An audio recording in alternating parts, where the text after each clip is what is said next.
Today on Raw Politique, we are joined by Mark Bonnick. For me, the case is about morality, humanity, on my behalf, integrity. It's cancellation. Sorry. Don't worry, take your time. I'm Supposed to sure be it's been such a process. It's been such an emotional roller coaster for you. So Yeah. Yeah.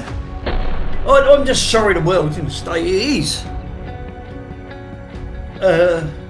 And certainly with football, you'd want it because of how the game's treated me in a way. I don't mean by giving me what I've had, my friends and all that. It needs to stand up. I suppose it's why Pep's not getting a lot of press coverage, because they know if that gets out, those that follow, it's going to be a cascade. he's a former Arsenal kitman who worked with the club for over 2 decades, now taking legal action after being dismissed for expressing solidarity with the Palestinian people and speaking out against genocide. Mark, thank you for joining us today. Pleasure.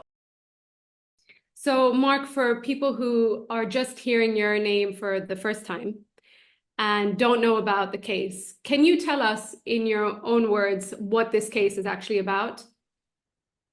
I'd actually say that for me, the case is about morality, humanity, on my behalf, integrity.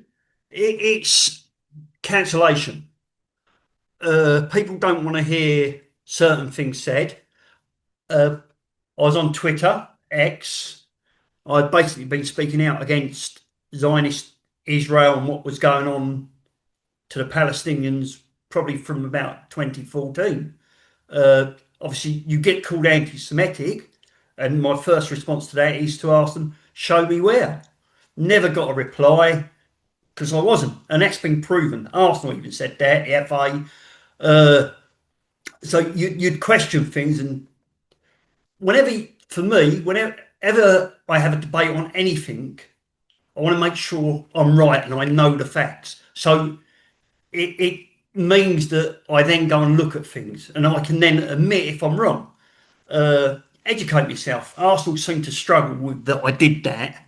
Uh, so I was talking out against oppression, illegal occupation, people stealing people's homes, apartheid, and generally what had gone on.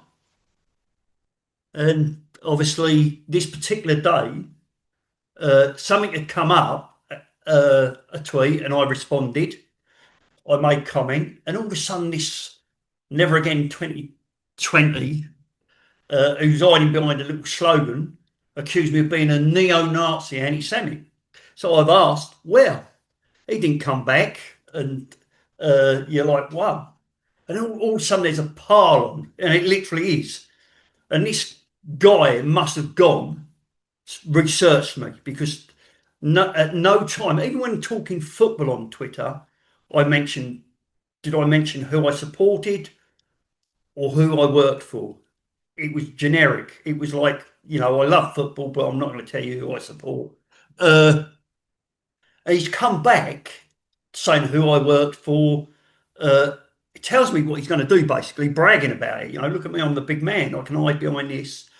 And I knew something was wrong. And on one of the comments was trying to lead me down a path to say something. They asked me about evidence, and I said I couldn't comment because I have no evidence, so I don't know. And I said I'm not prepared to make a comment until I have factual based evidence behind me. And I knew something was wrong. Spoke to my daughter, come off social media, come off straight away. You're like, wow, that was weird. And I think I'm going to say the following day, I think it's in the papers.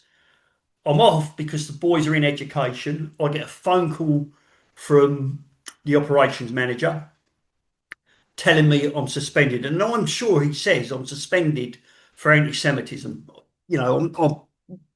So I'm like, oh, I knew this was coming. And I think he mentions, so you're like, wow, you knew they could do it. And it's so wrong. Uh, cancelling me. So then I have a fact-finding meeting, going there. They've got all these screenshots, and it's like me saying about Jewish superiority, supremacy, but all of these comments are cut out of context. But luckily enough, for my opinion, at the bottom of it, it says, I've quoted, this isn't about Jews or Judaism, it's about Zionist Israel and Palestine. And that was my belief, and I think another one was about me telling them not to weaponize Jews, not to use them to deflect from Zionist Israel's evils and wrongs. So we have a meeting going, and in the first meeting, they make a big thing about the Football Association's press release. They've asked me if I see it. No, but I state to them that I believe the FA and Kick It Out have looked at my comments and found no anti-Semitism. They don't mention anything else about the FA and whatever. So go there. And then I have a disciplinary on the 20th of December. They've got a guy doing it. I won't mention names at the moment. So they've got a guy doing it who's obviously would have been given, if you like, the case study, the case bundle beforehand. So he's had all this time to read up on it and go in there. No new evidence is submitted. I'd contacted Arsenal, asked them if a decision had already been made or a decision would be made on the day. They told me it would be made on the day. Listen, for me, and a lot of other people think decision was made as soon as the papers come out. As soon as it. So we go there. I've got a guy in with me as a witness. So we're talking about having opinions. I go to say something to make a comparison and highlight something. I'm shut down. The guy who's doing the discipline shuts me. Don't want to hear that. I'm like, well, at least hear my facts. So he says, go out, we'll give you a decision in 10 minutes. We go out, 20 minutes later, nothing. We get called back in, no decision's been made. I leave, and I'm quite certain of this, the security guard really apologetically, because hopefully I had a real good relationship with people that, I got on well with, takes my security pass, car pass off me. And you're like, okay, that's fair enough. But I'm still sort of, wonder why they haven't come to a decision. Get home, nothing. I think on the 24th of December, get a video call. You're sacked. They asked me if I want to appeal. Tell them straight away I want to appeal. I've still got my works computer, so on the works address, say I want to appeal. Like, well, great. And then I was fortunate through football. I get this text from Arden. Mark, I spoke to someone, blah, blah, blah. We want to represent you. And you're like, oh, hang on.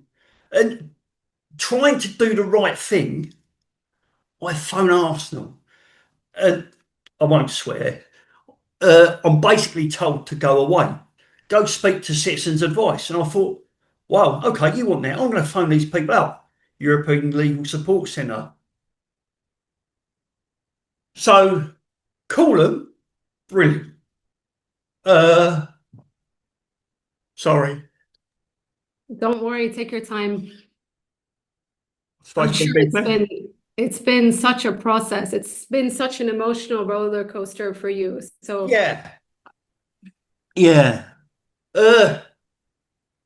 So again, you're like, oh, really? And I took out insurance to cover me for legal stuff. And what you get is, yeah, I could have gone with my legal side, but it's paperwork. It's with European Legal Centre, I'm getting morality, real support. Uh,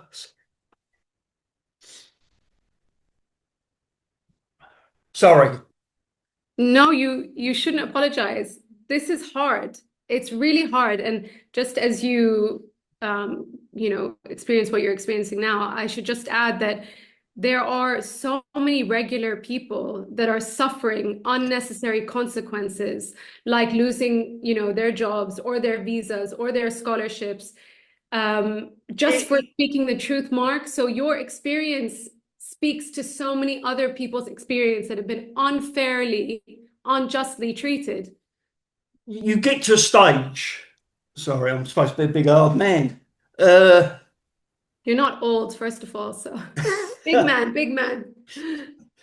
you you know, it's the fact that I felt I was comfortable at Arsenal. Yeah. That well, I could quote Liam Brady what he said about me. The fact that you try to do the right thing, regardless of who's watching. I'd say to people that work with me, we got to do, and there'd be things that were wrong, and we'd go, oh, I don't want to, and I'm like, no, the right thing is to do it. We do it, and Yeah. that causes us problems. And I just think Arsenal would basically profit before people. Mm-hmm. Yeah, so I got in touch with people. Come on, it's brilliant. Frank was brilliant, and then like had to join a union because basically the footballers are in a union, the Mm-hmm. physios are in a union, the managers have a union, but the staff around it all don't. So I Mm-hmm. tried, and again, brilliant from European Legal Support Centre, Mm-hmm. put me in touch with a union, uh, and he came into the meeting, like the appeal meeting, and Mm-hmm. quoted stuff. And basically, I found this amusing at the time. They said to us over the David Miller case, Bristol University, that basically David Miller was an academic, you're not.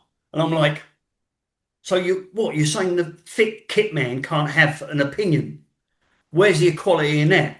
Well, the word academy comes from the Greek place of learning. I was an academy kit manager. We taught. I was in academia to a sense. And you're Mm-hmm. like, so yeah, it was just, you're a fit kit man. But the guy I had in was a doctor. And one of the greatest compliments he gave me was if he was on Who Wants to Be a Millionaire, I'd be one of his phone of friends.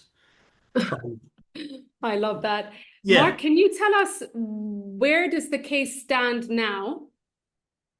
Uh, it's going to mediation in June. Mm-hmm. I believe. Uh, so we had a 4-hour meeting with the judge the other day. Mm-hmm. I said hello to the judge, said goodbye to the judge. That was my input. Okay. But fair enough. Again, as I say, uh, my legal team were brilliant. So Mm. we're going to go to mediation, see what happens there. Mark, you mentioned that you had been with Arsenal, it was your home, I mean, for 20 years. And the club presents itself as a club based on fairness and values and fairness and history. So obviously their actions contradict these values, but how does that make you feel as someone who's been part of that community for so long? Having worked through that sort of thing, talk's cheap. Words are cheap. It's all about integrity. It's easy to say things, but it's doing it. As I said a minute ago, about doing the right thing. You, you've got to live them values, not just go, oh, here's a nice little phrase. Uh, no, it's even at Arsenal. I'd go to meetings and whatever, and you'd hear the current phrase, and you just think, oh no, it's not this. You're not doing that. You Yeah. know, And if you could speak publicly to the leadership of Arsenal, what would you say to them? firstly, over this case. Firstly, I'd ask them to go and look at themselves, revisit the case, see what they've done, how they've handled it. Also, ask for an independent review and go, what did we do wrong? How can we put this right? How can we make sure we do not make the same mistakes again and put others through the stuff we put Mark through? Mm. Because, you know, their candle over the Football Association is unbelievable, because obviously they made a big thing over the FA statement, and I believe at the bottom of the FA press release, we didn't get it till we got subject access request. It states, uh, hopefully this is right, the Football Association will take whatever action it deems necessary over offensive and inflammatory remarks. The FA, though Arsenal didn't tell us, found my comments not to be inflammatory, not to be offensive, to be political. Hmm. I'd rather they'd said they're moral. But Hmm. as a philosophy, that's my political philosophy. Yeah. And like you've said, Mark, what's offensive is actually genocide. What's Yeah, offensive yeah, is having yeah. children slaughtered. And, you've seen some footballers like Pep speak out, but why haven't more footballers spoken out, in your opinion? Fear, cancellation. Uh, I can't remember. I believe, was it a German or French player spoke out, got Mm. sacked, but he got compensation. But it still doesn't make it right. Uh, yeah, it's fear. I think, with the fear, the cancellation, Reginald D. Hunter, the comedian, Mm. the judge in that case was brilliant. He saw what was going on. He decided, well, do you know what? I'm going to actually make a stand and speak properly about this. So, but it still cost Reginald D. Hunter a lot of agony, pain, and a lot of money. Yeah. And that's Yeah. what they do. It's silence. It is. It is fear. And the other thing that's happened, obviously, is that Palestinian footballers have been killed in the genocide. And prior, journalist Dayla Hamid is still raising funds for the family of Palestinian footballer Sleiman Al Ubaid. And, this silence is deafening. Like you've mentioned before, other countries have been kicked out of FIFA. Oh, You it's, know, and what do it's you say about those double standards? straight away with South Africa. They've gone bang. Russia, even more recently, Russia, you're out. Now, FIFA, UEFA have to go, why haven't we made a stand on this? What is the difference? Right. Uh, and I think historically it annoys me over silence. People speak out, everybody was silent, everybody was silent. But now you want everybody to be silent. Yeah. Where is your morality? No, Yeah, I think football, the business, tries to protect itself.